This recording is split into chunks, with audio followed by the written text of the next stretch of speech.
Okay, so what about variable costs then?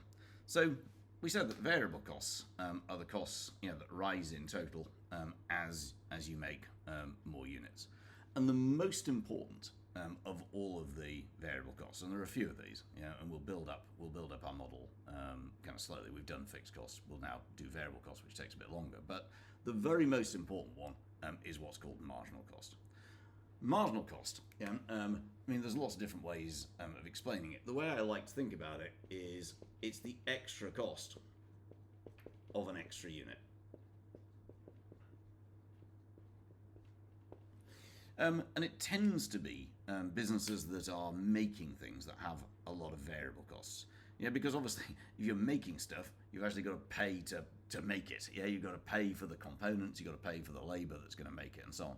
So whereas service-based organisations tend to have a lot of fixed costs because you can have an extra customer, like we said with the gym or the cinema, you can have an extra customer without actually paying anything. For a marker pen manufacturing business, if you make another pen, you've got to pay for the plastic to make it, the ink to go on it, the ink to go in it, and so on and so forth. And as a business, this is clearly something that you want to know. If I make one more unit, I want to know how much extra is that going to cost me, because then I can decide whether or not that's a good idea. Whether I should make it or not. Is it worthwhile? Am I going to make a profit?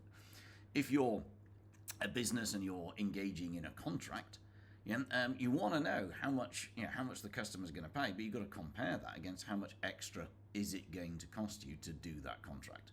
So it's the extra cost of an extra unit.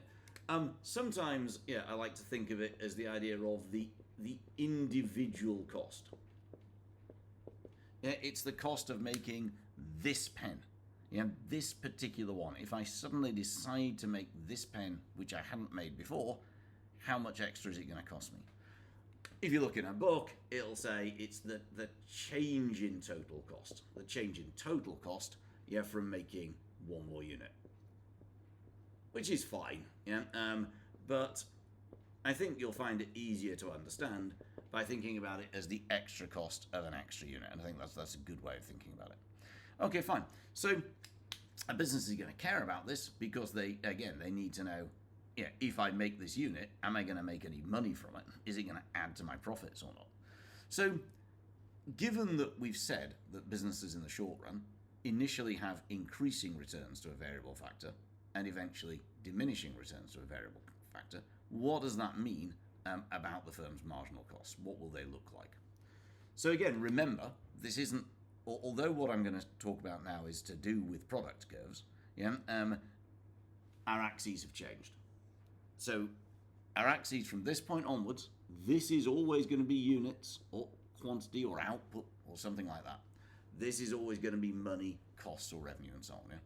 So here's the first unit. The firm makes it. It costs a certain amount of money. Fine. Let's say it costs 10 quid. The firm makes a second unit. We said that initially, as a firm expands in the short run, it has increasing returns to the variable factor. When we employ more workers, they can do teamwork and stuff like that. As a result, what's going to start happening to start with is because extra workers are more efficient than the ones before, because they can specialise, we can do division of labour, they can work as a team, the cost of making an extra unit is actually going to go down. The first one cost me an extra 10 quid. Maybe the second one only cost me an extra 7 quid. And maybe the third one maybe cost me an extra 4 quid or something. Obviously, if I make 3 pens, in total it costs me more than making 2. But I'm just saying the first one cost me an extra 10, the second one cost me an extra 7, the third one cost me an extra 4. But eventually, what's going to start to happen is we're going to get diminishing returns. We said that the fixed factor starts to get overused. Employing extra workers, they don't have enough space. And what's then going to start happening is they're going to become less productive than the workers before. We're paying them the same amount of money, but they're adding fewer and fewer extra units. So because they're adding fewer and fewer extra units, the extra cost is going to start to rise. So marginal cost is going to look like that. Up until this point here, up until Q1, then we have increasing returns. So we have increasing returns to the variable factor up until up until the V factor up until Q1, because we're saying each worker is more efficient than the one before, and therefore the extra cost is going down. Although in total, obviously, it's costing more. You can't produce a pen for negative amounts of money.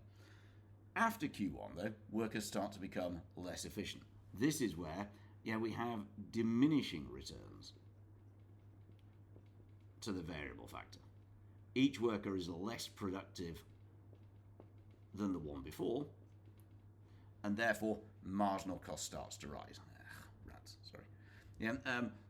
That downward arrow is diminishing returns to the variable factor. So as long as we have teamwork and specialization and so on, each unit is costing less than the one before.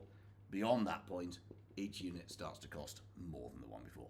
Increasing returns to the variable factor when marginal cost is falling, diminishing returns when it starts to rise.